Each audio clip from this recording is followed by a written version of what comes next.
Hi students, welcome to all of you in our bridge course. Dear students, today we are going to learn or to study about the concepts or parts of circle. We know very well what is mean by circle. बाळांनो, आपल्या सर्वांना माहिती आहे circle आपण कशाला म्हणतो. Circle म्हटल्याबरोबर एक गोलाकार आकृती आपल्यासमोर उभी राहते, बरोबर. मग पण सर्कल म्हणजे काय असा जर का प्रश्न विचारण्यात आला तर मात्र आपण शाब्दिक स्वरूपात सांगू शकत नाही. तर नेमकं सर्कलची डेफिनेशन किंवा सर्कल म्हणजे काय हे विचारल्यानंतर काय त्याची प्रॉपर्टी आहे, कुठली प्रॉपर्टी सॅटिस्फाय करणारे पॉईंट्स एकत्र आल्यानंतर सर्कल तयार होतो ते आता आपण पाहणार आहोत. आणि या सर्कलचे जे वेगवेगळे पार्ट्स आहेत तर त्या पार्ट्सचा आज आपण या व्हिडिओमध्ये अभ्यास करणार आहोत. चला तर मग सुरुवात करूया. What is mean by circle? A circle is a plane figure enclosed by a curved line, every point on which is equidistant from a point within, called the center. बाळांनो, एक पॉईंट घेतला, त्या पॉईंटपासून काही फिक्स डिस्टन्सवर काही ठराविक distance घेतला आणि समजा 5 सेंटीमीटर घेतलं तर या पॉईंटपासून 5 सेंटीमीटरवर हा पॉईंट, परत याच पॉईंटपासून 5 सेंटीमीटरवरचा हा पॉईंट, या पॉईंटपासून 5 सेंटीमीटरवरचा हा पॉईंट, असे इन्फायनाईट नंबर ऑफ पॉईंट आपण त्या पॉईंटच्या भोवती जे की 5 सेंटीमीटर 5 सेंटीमीटर 5 सेंटीमीटर 5 सेंटीमीटर या पद्धतीने प्लॉट केले तर अशा इन्फायनाईट नंबर ऑफ पॉईंटचा जो सेट आहे ते पॉईंट एकमेकांजवळ ड्रॉ केल्यामुळं जी फिगर आपल्याला तयार झालेली दिसते त्याला आपण सर्कल असं म्हणतो. लक्षात. आणि जो सेंटर आहे, जो पॉईंट आहे, ज्या पॉईंटपासून आपण फिक्स डिस्टन्स घेतलेला आहे तो जो पॉईंट आहे त्यालाच सर्कलचा सेंटर असं म्हटलं जातं. आणि जो फिक्स डिस्टन्स आहे त्यालाच आपण रेडियस ऑफ सर्कल असं म्हणतो. लक्षात. आता सांगता येईल सर्कल म्हणजे काय. Circle is set of points from a fix point at fix distance. एका फिक्स पॉईंटपासून फिक्स डिस्टन्सवर ड्रॉ केलेल्या इन्फायनाईट नंबर ऑफ पॉईंट्सचा सेट म्हणजे सर्कल. लक्षात. आता तुम्ही कुणी जर विचारलं तर इझिली सांगू शकाल, हो की नाही. त्याचबरोबर सेंटर आणि सर्कलवरील कुठलाही पॉईंट जर तुम्ही जोडला त्यापासून तयार होणारी जी सेगमेंट आहे त्यालाच आपण रेडियस असं म्हणतो. हा सेंटर आहे, हा सर्कलवरचा पॉईंट आहे, ही रेडियस आहे. हा सेंटर आहे, हा सर्कलवरचा पॉईंट आहे, याचा अर्थ ही रेडियस आहे. ओके. हा सेंटर आहे, हा सर्कलवरचा पॉईंट आहे, याचा अर्थ ही सुद्धा रेडियस आहे. हा सेंटर तुम्ही घेतला, सर्कलवरचा हा पॉईंट घेतला आणि हा पॉईंट आणि सेंटर जोडला तर ही तयार होणारी जी सेगमेंट आहे त्यालासुद्धा आपण रेडियस म्हणू शकतो. मग सर्कलवर इन्फायनाईट नंबर ऑफ पॉईंट आहेत याचा अर्थ रेडियससुद्धा इन्फायनाईट आपण ड्रॉ करू शकतो.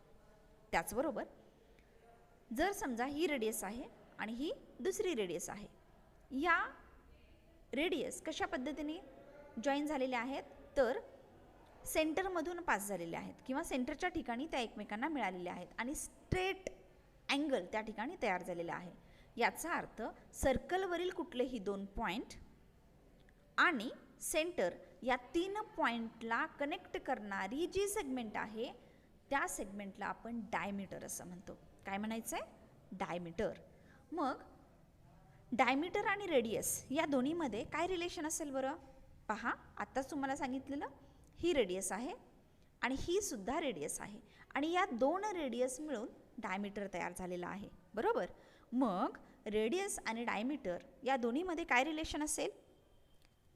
डायमीटर हा रेडियसच्या दुप्पट असेल कारण 2 रेडियस मिळून एक डायमीटर या ठिकाणी तयार झालेला दिसतोय. म्हणून आपण म्हणू शकतो diameter is twice the radius. Diameter हा काय असतो, रेडियसच्या दुप्पट असतो.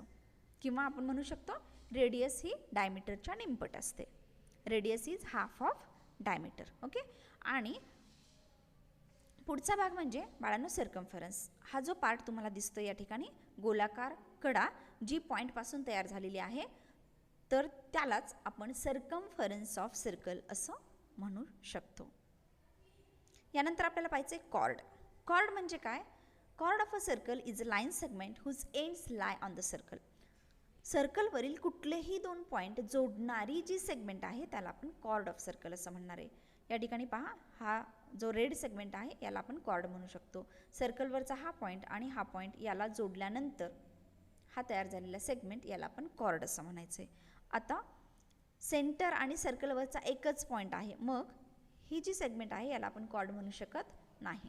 लक्षात, कॉर्ड म्हणजे काय तर सर्कलवरचे कुठलेही पॉईंट, समजा या ठिकाणी तुम्ही पॉईंट घेतला, दुसरा पॉईंट या ठिकाणी घेतला, तर हा पॉईंट आणि हा पॉईंट जोडणारी ही जी सेगमेंट आहे त्याला आपण कॉर्ड म्हणू शकतो. मग अशा किती कॉर्ड आपण ड्रॉ करू शकतो बरं सर्कलला?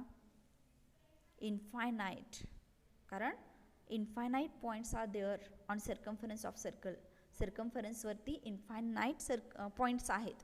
इनफायनाईट पॉईंटपासून हा सर्कम्फरन्स तयार झाला आहे. मग त्यातले कुठलेही दोन पॉईंट घेऊन जर जोडले तर त्याला आपण कॉर्ड असं म्हणतो. आता आपण पाहूया सर्कम्फरन्स. सर्कम्फरन्स म्हणजे काय हे तुम्हाला सांगितलेलं आहेच. हा सर्कम्फरन्स म्हणजेच त्याची लेंथ जर का फाइंड आउट करायची असेल तर आपण फॉर्म्युला यूज करतो. तो फॉर्म्युला कुठला? तर पहा, हा डायमीटर आहे बरोबर. दोन रेडियसपासून तयार झालेली सेगमेंट त्याला आपण डायमीटर असं म्हणतो. जर का सर्कलचा डायमीटर माहिती असेल, त्याची लेंथ माहिती असेल, तर सर्कम्फरन्स आपण फाइंड करू शकतो बाय युझिंग द फॉर्म्युला पाय डी. पाय डी, मग यामध्ये पाय म्हणजे काय तर 22/7, 22 डिवायडेड बाय 7 ही पायची व्हॅल्यू असते. किंवा 7ने जर 22ला डिवाइड केला तर तुम्हाला व्हॅल्यू मिळते 3.142 into diameter of circle. Diameter जर दिलेला असेल तर पायची व्हॅल्यू आणि त्याला जर डायमीटरच्या व्हॅल्यूनी मल्टिप्लाय केलं तर येणारं आन्सर म्हणजे सर्कम्फरन्स ऑफ सर्कल असतो. जर समजा डायमीटर माहिती नाही पण रेडियस दिलेली आहे, डायमीटर आपल्याला माहिती नाही पण रेडियस दिलेली आहे, रेडियस दिलेली असेल तर त्यावरून आपण डायमीटर फाइंड करू शकतो आणि मग हा फॉर्म्युला यूज करू शकतो. ठीक आहे. पण जर समजा रेडियस माहिती आहे आणि रेडियसमधलाच फॉर्म्युला हवा असेल तर आपल्याला माहिती आहे डायमीटर मीन्स 2 टाइम्स रेडियस. त्यामुळं या डीच्या ऐवजी हा डी काढून 2r 2 टाइम्स रेडियस असं लिहिलं. हा पाय जशास तसा घेतला तर हा सुद्धा सर्कम्फरन्स फाइंड करण्यासाठीचा फॉर्म्युला आहे when we know the value of radius. And this formula we have to use when we know the value of diameter. Both gives the same value of circumference. Okay. मग जर radius R याची value माहिती असेल तर हा circumference याची length find करायची असेल तर आपण 2πr हा फॉर्म्युला यूज करू शकतो. यामध्ये 2 कॉन्स्टंट आहे, पायची व्हॅल्यू तुम्ही ही ठेवू शकता आणि आर म्हणजेच रेडियस जी काही दिलेली असेल ती ठेवलात आणि कॅल्क्युलेट केलात तर येणारं आन्सर हे तुम्हाला काय देईल? Circumference of circle, its length. Okay. Interior and exterior of circle. बरं ना, आपण सर्कल म्हणजे काय हे अभ्यासलं. आता आपल्याला पाहायचं आहे interior part and exterior part of circle म्हणजे नेमकं काय. पहा, या ठिकाणी तुम्हाला सर्कल दिसतोय. हा जो ऑरेंज पार्ट आहे सर्कलच्या आतील भाग याला म्हणतात इंटेरियर ऑफ सर्कल. अर्थातच हेच समजा ग्रीन कलरचं तुमच्या नोटबुकचं पेज आहे, त्या नोटबुकवरती तुम्ही सर्कल ड्रॉ केला आहे तर सर्कलच्या आतला जो भाग आहे तो आहे इंटेरियर ऑफ सर्कल. आणि हा सर्कल सोडून बाकीचा जो भाग तुमच्या नोटबुकचा शिल्लक राहिलेला असेल that all part is called exterior of circle. Interior आणि एक्सटेरियर ऑफ सर्कल या कन्सेप्ट आता तुमच्या क्लिअर असतील. ओके. तर या ठिकाणी तुम्हाला दिसते पहा point D, P, O and X. These 4 points are lies in interior part of circle. हे पॉईंट कुठं आहेत? सर्कलच्या इंटेरियर पार्टमध्ये आहेत. Then point M, A and B are lies where? In the exterior of circle. कुठं आहेत हे? सर्कलच्या एक्सटेरियर पार्टमध्ये आहेत. परंतु काही पॉईंट आपल्याला दिसत आहेत. Point R, point N and point Q are lies where? On the circle. हे पॉईंट कुठं आहेत? सर्कलवर प्रेझेंट आहेत. म्हणजे ते इंटेरियर पार्टमध्ये पण नाहीत आणि एक्सटेरियर पार्टमध्ये पण नाहीत, तर ते सर्कम्फरन्सवरती जर प्रेझेंट असतील then we say the points are lies on the circle. हा जो डिफरन्स आहे interior, exterior and on the circle हा तुमचा क्लिअर असला पाहिजे. कारण या सिच्युएशन तुम्हाला 9वीमध्ये बरेच एक्झाम्पल सॉल्व करायचे आहेत. If the point P given in exterior of the circle, given in interior of circle असे वर्ड त्या ठिकाणी यूज केले जातात. त्यामुळे interior part, exterior part and on the circle, on interior exterior या 3 वर्डपासून त्या पॉईंटची सिच्युएशन बदलते. इंटेरियर म्हणजे तो पॉईंट आतील भागात असेल, एक्सटेरियर म्हणजे तो पॉईंट सर्कलच्या बाह्य भागात असेल आणि ऑन द सर्कल जर दिलेलं असेल तर तो पॉईंट सर्कलच्या सर्कम्फरन्सवरती असेल. Okay. Now let us see area of circle. सर्कलचा एरिया. आत्ता पहा आपण इंटेरियर पार्ट पाहिला. तुम्हाला दिसतं या ठिकाणी सर्कल ड्रॉ केलेला आहे. त्याचा इंटेरियर पार्ट हा ऑरेंज कलरनी शेड केलेला आहे. मग हा जो पूर्ण भाग आहे, जेवढा भाग तुमच्या नोटबुकचा सर्कल ड्रॉ केल्यामुळं व्यापला जातो त्या सर्कलमुळं, तर त्यालाच म्हणतात एरिया ऑफ दॅट सर्कल. ठीक आहे. मग हा जो शेडेड पार्ट दिसतोय आपल्याला, हा आहे या सर्कलचा एरिया. मग तो फाईंड कसा करायचा, किती आहे हा एरिया, हे जर फाईंड करायचं असेल तर आपण फॉर्म्युला यूज करतो पाय आर स्क्वेअर. यामध्ये पायची व्हॅल्यू तुम्हाला सांगितलेली आहे 3.142 किंवा 22/7 सुद्धा तुम्ही यूज करू शकता. आणि आर म्हणजेच रेडियस ऑफ सर्कल. मग रेडियस समजा 7 असेल तर 7चा स्क्वेअर 49 आणि मग 49 इंटू 22/7 किंवा 49 इंटू 3.142 त्यांचं मल्टिप्लिकेशन केल्यानंतर जे काही व्हॅल्यू तुम्हाला मिळेल that is the area of circle. Area is always written in square units. If radius is given in centimeter, then area of that circle we have to write in square centimeter. Radius ही जर सेंटीमीटरमध्ये असेल तर area तुम्ही चौरस semi किंवा square centimetre या फॉर्ममध्ये लिहू शकता. मीटरमध्ये असेल तर स्क्वेअर मीटर. तर या पद्धतीने आपण एरिया ऑफ सर्कल फाइंड करू शकतो रेडियस माहिती असेल तर. Okay. Now let us see arc of circle. What is mean by arc? A portion of the circumference of a circle. हा सर्कम्फरन्स आहे, गोलाकार कडा म्हणजे सर्कम्फरन्स, हे आपल्याला माहिती आहे. या सर्कम्फरन्सवर कुठंही जर का तुम्ही 2 पॉईंट घेतले, समजा हा एक पॉईंट आहे आणि हा दुसरा पॉईंट आहे. ठीक आहे. मग हे 2 पॉईंट घेतल्यामुळं सर्कम्फरन्सचे 2 भागामध्ये विभाजन होतं. कुठले 2 भाग? हा एक भाग आपल्याला दिसतोय या ठिकाणी तुम्हाला दाखवलेला आहे आणि दुसरा भाग त्या व्यतिरिक्त शिल्लक राहिलेला हा जो भाग आहे हा झाला सेकंड पार्ट ऑफ सर्कम्फरन्स. मग या प्रत्येक भागाला आर्क ऑफ सर्कम्फरन्स असं म्हटलं जातं. हाही आर्क आहे आणि हा दुसरा पार्ट याला सुद्धा आर्कच म्हणतात. ठीक आहे. मग यातला एक पार्ट तुम्हाला छोटा दिसतोय आणि एक पार्ट तुम्हाला मोठा दिसतोय, बरोबर. मग जो छोटा आहे त्यालाच मायनर आर्क असं म्हटलं जातं आणि जो मोठा आहे त्यालाच मेजर आर्क असं म्हटलं जातं. आर्क ड्रॉ केल्यानंतर सेंटरच्या ठिकाणी जो अँगल तयार होतो, आर्क ज्या पॉईंटपासून तयार झालेला आहे त्या पॉईंटमधून जर का या पद्धतीने रेडियस ड्रॉ केल्या किंवा रे ड्रॉ केले तर सेंटरच्या ठिकाणी जो काही अँगल तयार होतो त्याला सेंट्रल अँगल असं म्हटलं जातं. पहा बाळांनो, पाहूया आपण. A central angle is formed when the 2 sides of angle meet at the centre of circle. When 2 sides of an angle meet at the centre of circle. जेव्हा एक अँगल आपण तयार केला पण त्या अँगलचे जे 2 साईड आहेत ते कुठं मीट होत आहेत? सेंटरच्या ठिकाणी. म्हणजे अँगलचा व्हर्टेक्स हा सर्कलचा सेंटर असला पाहिजे. अशा वेळेस हा जो अँगल आहे याला सेंट्रल अँगल असं म्हटलं जातं. Each side intersect a point on the circle. आणि प्रत्येक साईड ही काय होणार आहे? ड्रॉ केल्यानंतर सर्कलवरील एका पॉईंटमधून ती पास होते, हो की नाही? म्हणजे ती सर्कलला एका पॉईंटमध्ये इंटरसेक्ट करते, छेदते.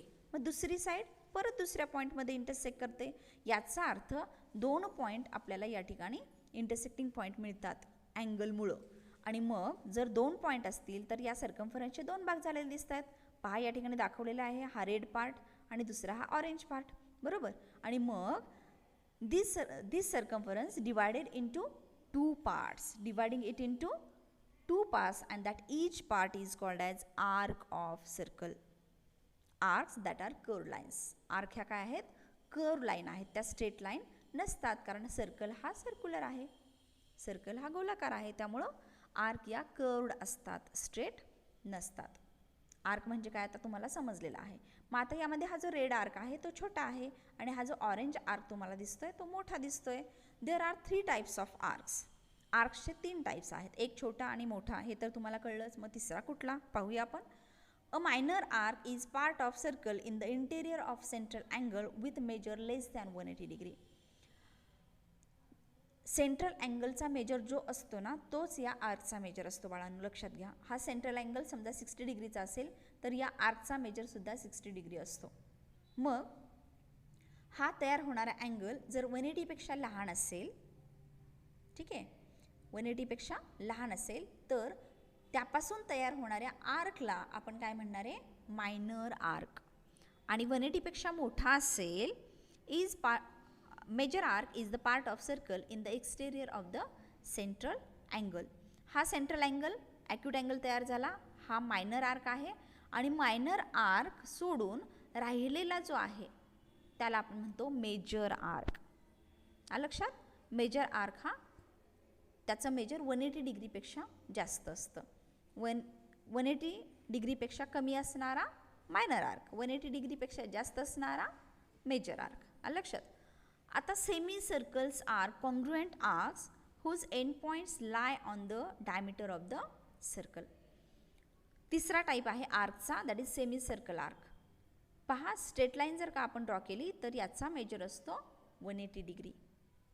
मग प्रत्येक आर्क जर 180 डिग्रीची असेल तर हा 180 डिग्रीचा आर्क झाला आणि हा 180 डिग्रीचा आर्क झाला. म्हणजे दोन्ही कशा आहेत, कॉन्ग्रुएंट आहेत, दोन्हीचा मेजर सेम आहे. मग अशा वेळेस त्याला आपण म्हणतो सेमी सर्कल आर्क. आर्कचे किती टाईप्स आहेत, 3. कोणकोणते, मायनर आर्क जो 180 डिग्रीपेक्षा लहान असतो, मेजर आर्क ज्याचा मेजर 180 डिग्रीपेक्षा मोठा असतो, आणि semi circle that means each arc is of 180 degree. Both arcs are congruent, then we say those arcs as semicircles arc. Okay, किंवा सेमीसर्कल सिम्पली असं आपण म्हणू शकतो. Next we have to see sector. Sector म्हणजे काय पाहूयात. A sector is the part of circle enclosed by 2 radii of circle and their intercepted arc. Sector म्हणजे कुठला भाग, ही आर्क तुम्हाला दिसते मायनर आर्क, हा सेंट्रल अँगल तयार झालेला दिसतोय. पहा बाळांनो, हा जो अँगल तयार झालेला आहे हा अँगल आणि आर्क यामुळं या ठिकाणी हा जो आतील भाग तयार झालेला दिसतोय तुम्हाला, तर हा जो भाग आहे याला म्हणतात सेक्टर. मग सेक्टरसुद्धा 2 प्रकारचे असतात. हाही सेक्टर आहे आणि 2 रेडियस आणि हा आर्क मेजर आर्क मुळं तयार झालेला हा जो भाग आहे हा सुद्धा सेक्टर आहे. लक्षात. म्हणजे सर्कलमध्ये जर का तुम्ही 2 रेडियस ड्रॉ केल्या या पद्धतीने सेंटरपासून, तर त्या 2 रेडियसमुळं जे सेंट्रल अँगल तयार होतो त्या सेंट्रल अँगलमुळं इंटेरियर पार्टमध्ये तयार होणारा सेक्टर आणि त्याच्या एक्सटेरियर पार्टमध्ये तयार होणारा सेक्टर, असे 2 सेक्टर आपल्याला मिळतात. मग जसं आपण छोट्या आर्कला मायनर आर्क म्हटलं, मोठ्या आर्कला मेजर आर्क म्हटलं, त्याच पद्धतीने जर सेक्टर छोटा असेल तर त्याला मायनर सेक्टर असं म्हटलं जातं आणि जर सेक्टर मोठा असेल तर त्यालाच मेजर सेक्टर म्हटलं जातं. ओके, असे 2 टाईप्स या सेक्टरचे आपण म्हणू शकतो, minor sector and major sector. समजलं ना सगळ्यांना, सेक्टर म्हणजे काय किंवा मायनर सेक्टर म्हणजे काय, मेजर सेक्टर म्हणजे काय. ठीक आहे. आता आपण पाहूया सेगमेंट. कॉर्ड म्हणजे काय आपण पाहिलं. The segment of a circle is the region bounded by a chord and the arc subtended by the chord. पहा बाळांनो, सर्कमफरन्सचे कुठलेही 2 पॉईंट, सर्कमफरन्सवरचे कुठलेही 2 पॉईंट जर घेतले, फक्त पॉईंट घेतले, तर त्यापासून तयार होणारी ही जी आर्क आहे ती आर्क आणि त्याच 2 पॉईंटला जोडल्यानंतर तयार होणारी ही कॉर्ड. बरोबर, ही कॉर्ड आणि ही आर्क यामुळं हा जो भाग तुम्हाला तयार झालेला दिसतोय याला म्हणतात सेगमेंट. काय म्हणतात, सेगमेंट. मग आता सेगमेंट फक्त हाच तयार झाला का, नाही, हा पण कॉर्ड आहे, हा पण आर्क आहे. मग आर्क आणि कॉर्ड याच्यामधला हा जो भाग दिसतोय तुम्हाला मोठा, तर हा सुद्धा सेगमेंट आहे. याचा अर्थ कुठल्याही कॉर्डमुळं सर्कलचे 2 भाग होतात. समजा या ठिकाणी तुम्ही कॉर्ड ड्रॉ केली तर कॉर्डचा हा वरचा एक सेगमेंट आणि खालचा एक सेगमेंट, म्हणजे एक कॉर्ड जर का सर्कलला ड्रॉ केली तर सर्कलचे 2 भागामध्ये रूपांतर होतं. 2 भागामध्ये तो सर्कल विभागला जातो. त्यातील प्रत्येक भागाला सेगमेंट असं म्हटलं जातं. आणि मायनर म्हणजे लहान, मेजर म्हणजे मोठा, हे लक्षात ठेवा. मग त्यातील जो पार्ट छोटा असेल सेगमेंटचा त्याला मायनर सेगमेंट असं म्हटलं जातं आणि जो पार्ट मोठा असेल सेगमेंटचा त्यालाच मेजर सेगमेंट असं म्हटलं जातं. ह्या सगळ्या गोष्टी तुम्हाला माहिती असणं गरजेचं आहे 9thची जॉमेट्री सुरू करण्या अगोदर. ओके. आता थोडक्यामध्ये आत्तापर्यंत आपण जेवढे काही पार्ट्स अभ्यासले ते आपण रिवाइज करूयात. Parts of circle. First one, in the circle the segment drawn from centre up to the point on circle. सेंटरपासून सर्कलवरील एका पॉईंटपर्यंत जोडली गेलेली सेगमेंट त्याला आपण रेडियस असं म्हणतो.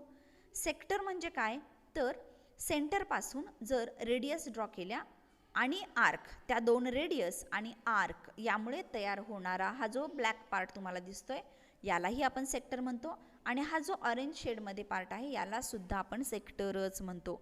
हा छोटा आहे म्हणून याला मायनर सेक्टर आणि हा मोठा जो आहे त्याला आपण मेजर सेक्टर असं म्हणतो. ओके. सर्कलवरील कुठलेही दोन पॉईंट जोडणारा कॉर्ड ड्रॉ केला तर ती कॉर्ड आणि आर्क, त्या पॉईंटमुळे तयार होणारी आर्क, यामुळं जो पार्ट सर्कलचा ब्लॅक कलरमध्ये तुम्हाला दिसतो याला आपण सेगमेंट असं म्हणतो. आणि जो सेकंड पार्ट आहे येलो शेडमधला तर तो सुद्धा सेगमेंटच आहे. मग यामध्ये सुद्धा जो छोटा पार्ट आहे त्याला आपण मायनर सेगमेंट असं म्हणतो. जो मोठा पार्ट आहे त्याला आपण मेजर सेगमेंट असं म्हणतो. आर्क म्हणजे काय, सर्कलवर जर दोन पॉईंट तुम्ही घेतले तर त्या दोन पॉईंटमुळं जे कर्व्ड पार्ट सर्कलचे तयार झालेले दिसतात. हा पहा, हा डॉटेड एक आर्क आहे आणि हा ब्लॅक कर्व्ड पार्ट तुम्हाला दिसतोय. या प्रत्येकाला आपण आर्क म्हणणार आहे. मग जो छोटा आर्क आहे तो आहे मायनर आर्क आणि जो मोठा दिसतोय आपल्याला तो आहे major arc. Okay. Then tangent. Tangent means if a line touches the circle in one point. एखादी लाईन सर्कलला एकाच पॉईंटमध्ये टच करत असेल तर ती असते त्या सर्कलसाठीची टँजंट. हा सर्कल आहे आणि ही लाईन ड्रॉ केली, ती लाईन जर सर्कलला एकाच पॉईंटमध्ये इंटरसेक्ट करत असेल, एकाच पॉईंटमधून पास होत असेल तर त्या लाईनला आपण टँजंट असं म्हणतो. कॉर्ड म्हणजे काय, तर सर्कलवरील कुठलेही दोन पॉईंट जोडणारी जी सेगमेंट आहे त्याला आपण कॉर्ड असं म्हणतो. कॉर्डमुळं सर्कलचे दोन पार्ट होतात आणि त्या प्रत्येक पार्टला आपण काय म्हणतो बरं, सेगमेंट. अगदी बरोबर. त्यानंतर जी सर्कलची ही कडा आहे गोलाकार त्याला म्हणतो आपण circumference of circle. This is circumference of circle. And last one that is diameter. We know radius and if two radius are drawn in straight line and these are passing through the center, then these two radius passing through center together called diameter of circle. Circle वरील दोन point आणि centre या तिन्ही मधून जाणारी segment जर draw केली तर ती मिळणारी सेगमेंट ही डायमीटर आहे असं आपण म्हणत असतो. समजलेत ना हे सगळे पार्ट्स सर्कलचे. तर यावर आधारित एक ॲक्टिव्हिटी आपण सॉल्व करूया म्हणजे तुम्हाला कितपत समजलं हे आपल्या लक्षात येईल. पहा, use the words below to label each part of circle correctly. इथे तुम्हाला ॲरो दिलेले आहेत तर ह्या ॲरोमध्ये हे जे खाली तुम्हाला दिसत आहेत ना पार्ट्स ऑफ सर्कल दिलेले ते तुम्हाला नेऊन ठेवायचे आहेत. आता पहा, आर्क कशाला म्हणता येईल, आर्क कुठं दाखवले पहा, आर्क कुठं दाखवलेली आहे, इथं दिसते आपल्याला. हे दोन पॉईंट घेतलेले आहेत आणि याला बोल्ड केलेला आहे म्हणजे हा जो पार्ट आहे इथं तुम्ही काय लिहिणार आहात, आर्क. ओके. त्याच्यानंतर कॉर्ड, दोन पॉईंटला जोडणारी रेषा, सर्कलवरील दोन पॉईंटला जोडणारी रेषा ही कॉर्ड आहे. तुम्ही म्हणाल हे पण दोन पॉईंटलाच जोडले, करेक्ट, हे सुद्धा कॉर्ड आहे. पण जर का तो कॉर्ड सेंटरमधून पास झालेला असेल तर त्याला आपण म्हणतो डायमीटर. बरोबर. म्हणजे हा जो पार्ट इथं दाखवलेला आहे इथं तुम्ही लिहिणार आहात डायमीटर आणि या ठिकाणी तुम्हाला काय लिहायचे, कॉर्ड. डायमीटरसुद्धा कॉर्ड आहे. सगळ्यात मोठ्या लेंथची कॉर्ड म्हणजे डायमीटर असते. सर्कलमधील सगळ्यात मोठी कॉर्ड म्हणजे डायमीटर असते. हे तुम्हाला माहिती असणं गरजेचं आहे.